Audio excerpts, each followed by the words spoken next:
আসসালামু আলাইকুম, আপনাদের সবাইকে স্বাগত জানাচ্ছি আজকের আলোচনায়। আজকে হচ্ছে ফোর্থ ইয়ারের পলিমার কেমিস্ট্রি প্রথম যে চ্যাপ্টারটা, সেটি হচ্ছে সিনথেটিক এবং বায়োলজিক্যাল পলিমার গঠন।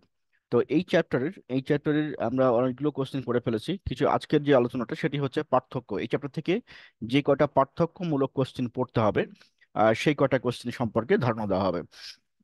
প্রথমত সব থেকে গুরুত্বপূর্ণ যে কোশ্চিনটা, সব থেকে গুরুত্বপূর্ণ, এটা সবার পেজে যোগ করা আছে। আপনারা যদি কাউরি পেজে না পান এই কোশ্চিনটা, এই যে 17 নম্বর পলিমার ইলাস্টোমারের পার্থক্য, কন্ডেনসেশন ও যোগ পলিমার তুলনা করো। হ্যাঁ, এই কোশ্চিনটা সবার পেজে অ্যাড করে দিয়েছি। যদি ইন কেস কাউরি পেজে না থাকে তাহলে সেক্ষেত্রে জানাবেন, প্রয়োজনে আমরা সেটা পুনরায় আবার অ্যাড করে দেবো। সবার পেজে যতটুকু জানি সবার পেজে অ্যাড করা আছে। আমরা সরাসরি এখান থেকেই কোশ্চেনটা করব। এরপরে হয়তো আমাদের এই চ্যাপ্টারে আর দুইটা লেকচারের প্রয়োজন হবে। আর দুইটা লেকচার বা তিনটা, ম্যাক্সিমাম তিনটা তিনটা লেকচার হলে এই চ্যাপ্টারটা শেষ হবে। তো আমরা সরাসরি পেজ থেকে আলোচনা করব। এই যে 16 নম্বর কোশ্চেন, 17 নম্বর পলিমার ও ইলাস্টোমারের মধ্যে পার্থক্য, এখানে দেখেন নোটটা দেওয়া আছে। পলিমার ও ইলাস্টোমার দুই ধরনের পদার্থ যারা বহুমূলক যৌগ হওয়া সত্ত্বেও কিছু গুরুত্বপূর্ণ পার্থক্য রাখে। এখানে তাদের মধ্যকার 10টি প্রধান পার্থক্য আলোচনা করা হলো। তো এখান থেকে আপনারা বেছে নেবেন, বেছে নিয়ে নিজের মতো করে নোট করে নেবেন। চারটা বা ম্যাক্সিমাম পাঁচটা পাঁচটা পড়তে পারেন আর কি, পাঁচটা বা ছয়টা। আচ্ছা, আমরা একটু লাইন বাই লাইন টার্মিনোলজি গুলো একটু বুঝে নিব, যাতে করে আমাদের পড়তে সুবিধা হয় আর কি।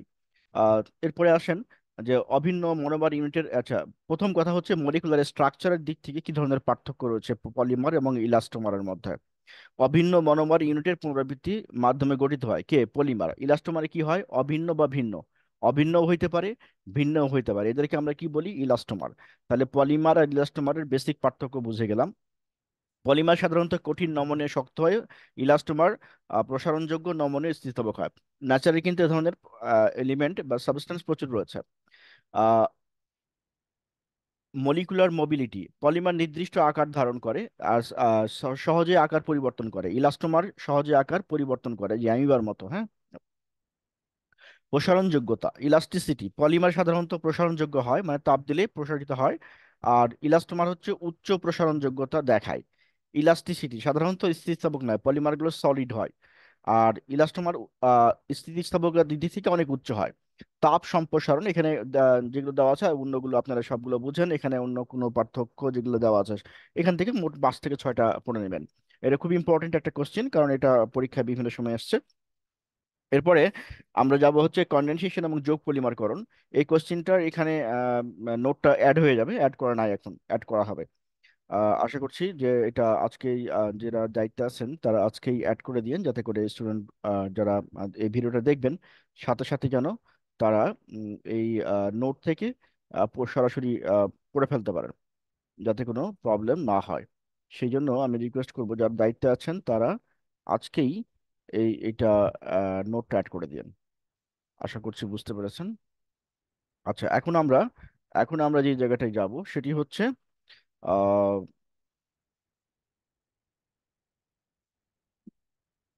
আচ্ছা, এটাকে একটু ফাইনাল করে নেই।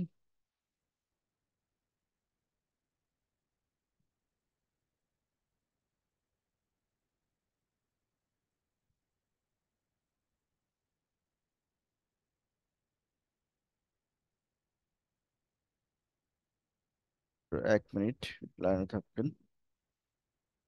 ঝামেলা।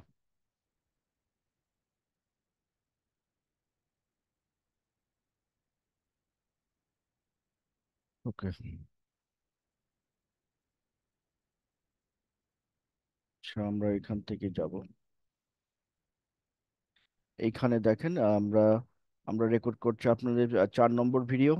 আর কোশ্চেন হচ্ছে পলিমার ইলাস্টোমারের মধ্যে পার্থক্য। ঠিক আছে, এখান থেকে আমরা হচ্ছে নেক্সট যে কোশ্চেনটা যাচ্ছি। আমরা যে নেক্সট কোশ্চেনটা যেটা যাব সেটি হচ্ছে পেজের সমস্যা না, পেজ প্রবলেম করতেছে। আচ্ছা, ওকে, চেক করছি, ঠিক আছে এবার।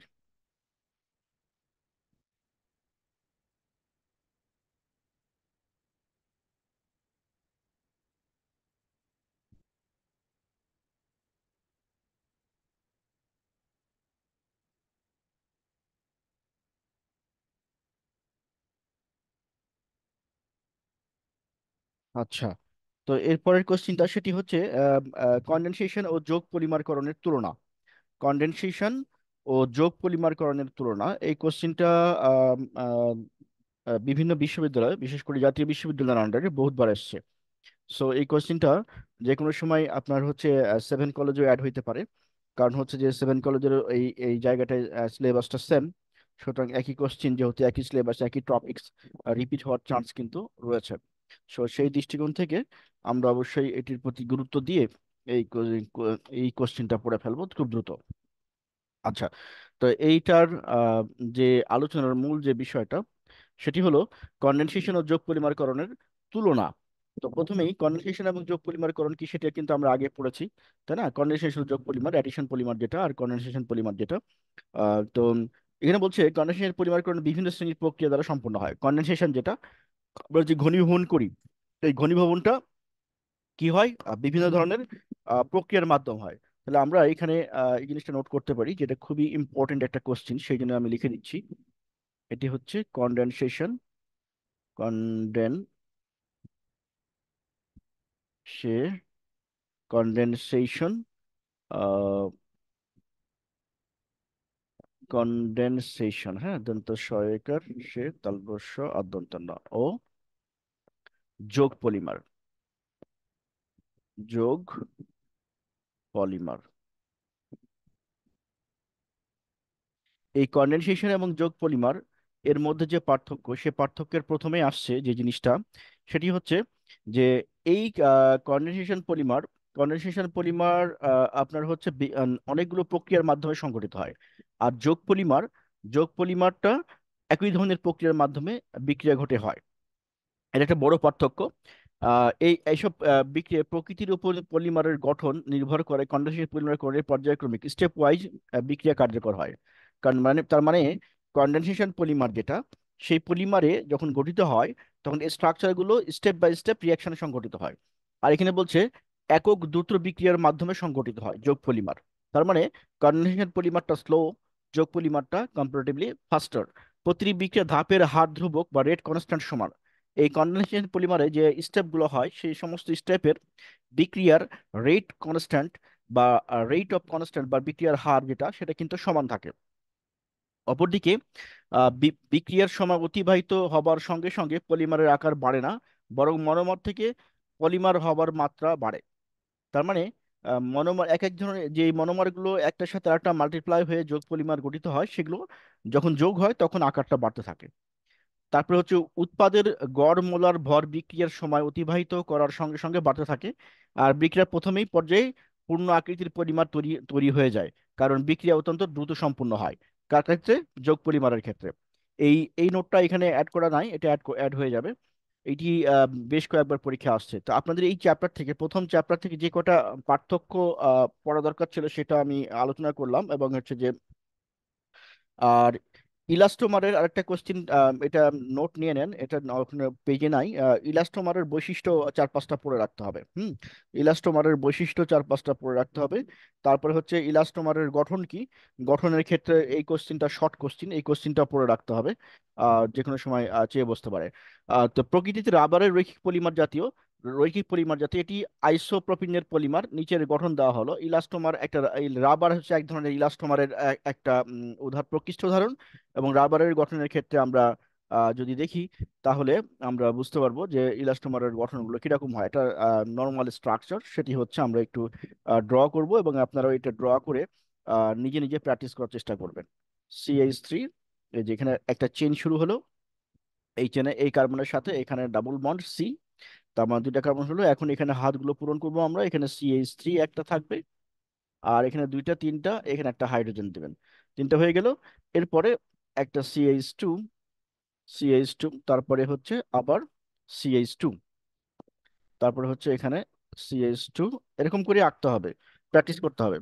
দেন এখানে যে এখানে এই কার্বন ডাবল বন্ড আছে, তার মানে এখানে একটা CH2 হবে, তাহলে CH3 একটা হবে, তাহলে দুই তিন চারটা হয়ে গেল।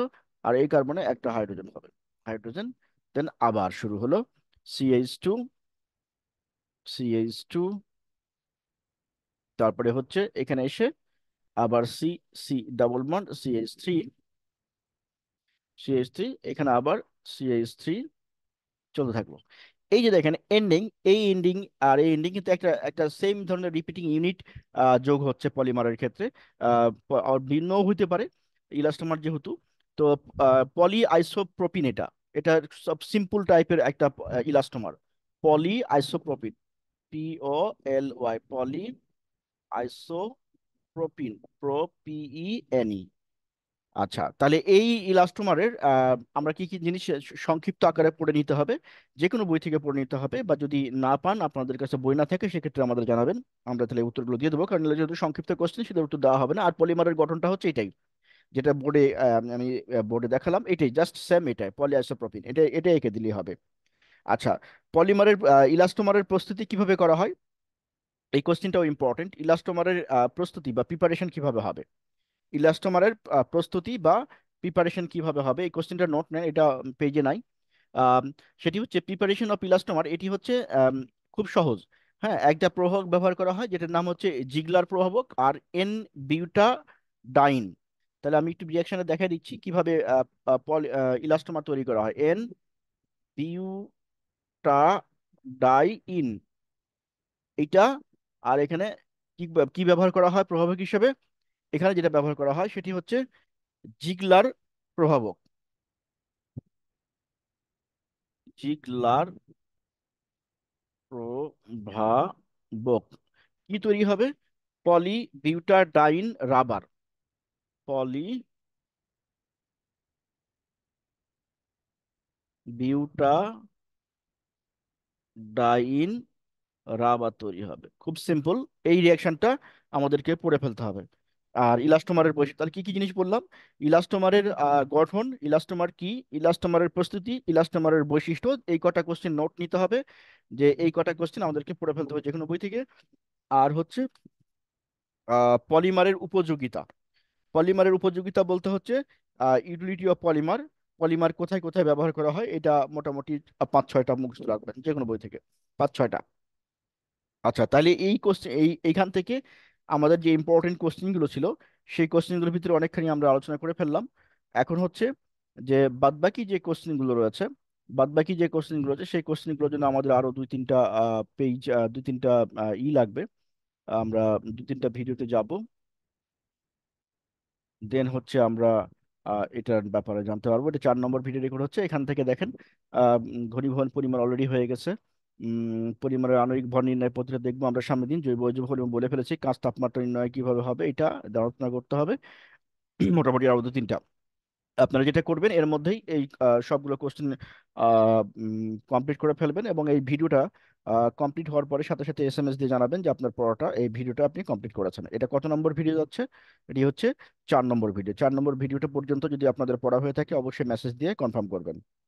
আর যে কোনো সমস্যা হলে সাথে সাথে জানাবেন।